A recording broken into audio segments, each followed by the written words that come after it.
What's going on, everybody? I got some really good feedback and suggestions on putting together more form related or technique videos on various body parts on a total gym or sliding bench trainer. So I thought I'd kind of tackle that first today with one of my favorite body parts that can be worked really well on these types of machines, and that's the biceps. So I'm gonna give you guys some tips and some suggestions so I think what are common errors, not just on a total gym, but really any other piece of equipment when you're working or training biceps. That's what I'll be getting into. If you guys do like this content and want to see more form or technique related videos, please hit that like button and/or subscribe and let me know your feedback on more videos like this. So even though we are talking about biceps, do keep in mind that a lot of what I'm saying will actually apply to working and training the triceps as well. And there's tons of different variations and exercises to work your biceps on this equipment, and I think it does it exceptionally well.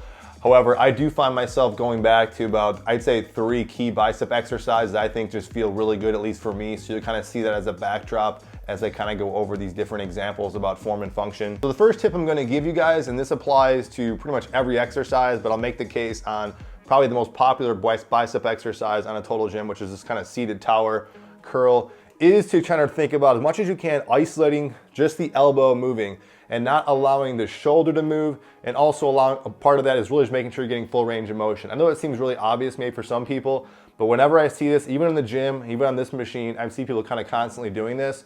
So really when you think about the bicep, right, all it really is doing, if you want to isolate the bicep, which is primarily what we're trying to do when we want to isolate and work these muscles, is just flexing the elbow and extending the elbow. That's basically the full range of motion we're doing. When we're sitting in a total gym, we get this kind of different feedback to our body and our proprioceptors that we're kind of hanging on something. And so to kind of think about just initiating the movement, our mind is telling our biceps, really thinking of like pulling and flexing our elbow, almost like we're doing a row and a flex. Or we'll think, again, path of least resistance, our body is gonna think about maybe cranking upwards and flexing, meaning that I'm kind of doing a little bit of a shoulder raise and flexing. So if you see people kind of doing this, which is kind of what I'm seeing, one, you can notice my range of motion is limited. I'm only essentially going like that instead of all the way up and down, but also I have this movement in my shoulder where I'm kind of doing this, okay? And this isn't to say if you are doing this, you're not gonna build your biceps and develop them. You could actually build really big biceps possibly if you keep doing this. But a better way of doing it is just thinking about good posture, obviously, but that just my elbow is gonna flex. And you can see already just how much harder it is for me to really isolate and just have just these muscles, my biceps, pulling myself upwards, versus if I did this, it's a little bit more shoulder flexion, and I'm also limiting that range of motion in my biceps. And you'll see this as well on one of my other favorite exercises, just as kind of facing away from the tower bicep curls, where people might do, again, this. Notice I've got the shoulder action and I'm doing limited range of motion. But if I think again about having good posture, pulling my shoulder blades back, and then just having my elbow do the flexing, you can see it's much more isolating and much more working the biceps than kind of doing this little shoulder with partial elbow flexion at the bicep. Something I like to tell people about too, especially if you're in this position or the inverted curl, which I'll show you guys in a second, is kind of just thinking about keeping your elbows kind of pinned at your side. That way you know you're just isolating the biceps, because if I start seeing my elbow kind of past the midline, it tells me that my shoulder is gonna be flexing a little bit. But that's gonna be different depending on the exercise, because I could still maybe even sit here, have my elbows, my shoulders extended, and kind of reap some of the benefits of a good full range of motion, elbow flexion, and extension of the biceps as well, versus doing something like that. Now, I really like this inverted curl for a number of reasons if you can get into it, but primarily because it forces you into this position. It's kind of hard to cheat. I mean, yes, I can do that same thing doing this, but people generally will kind of do, I would say, quote unquote, proper form by getting this isolated elbow flexion and extension and a good range of motion, with having your elbows kind of locked on the side really well. So this is why for most people, it's kind of locks in the form having your back on the machine like this. Now there's so many things with regarding little tips and tricks that can kind of help kind of turn on and off the biceps.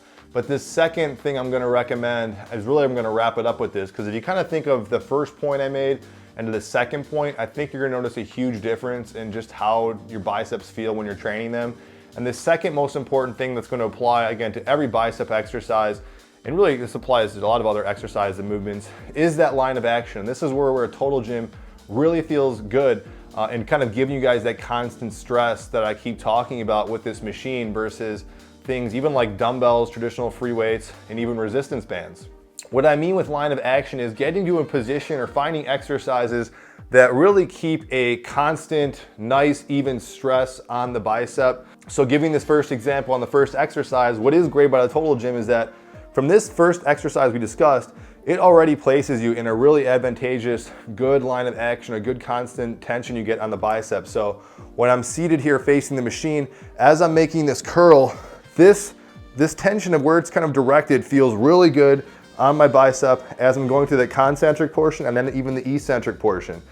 So that even if I was sitting upright here, notice I'm kind of getting some extension in my elbows, but not fully, so that I'm not feeling a whole lot of stress and tension in my biceps here.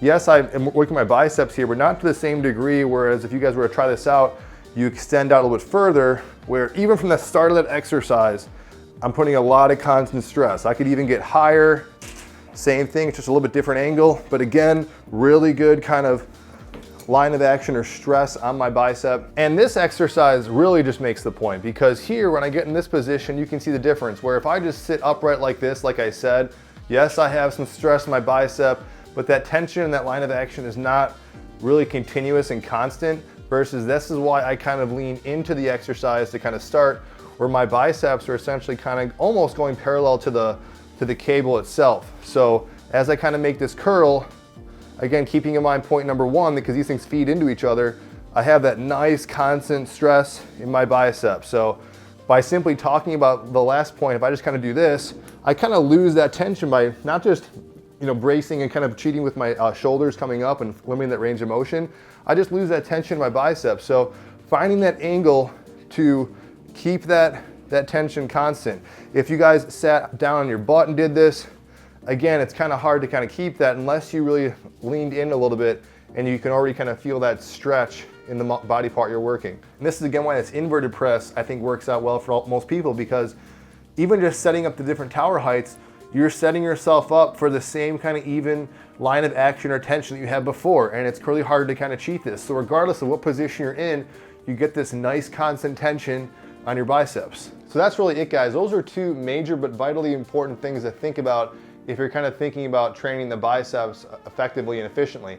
Now with regards to I know this is a good time to kind of review you guys about just how many days per week to do this body part. I would say if you can get in at least twice a week of these body parts, that would be good.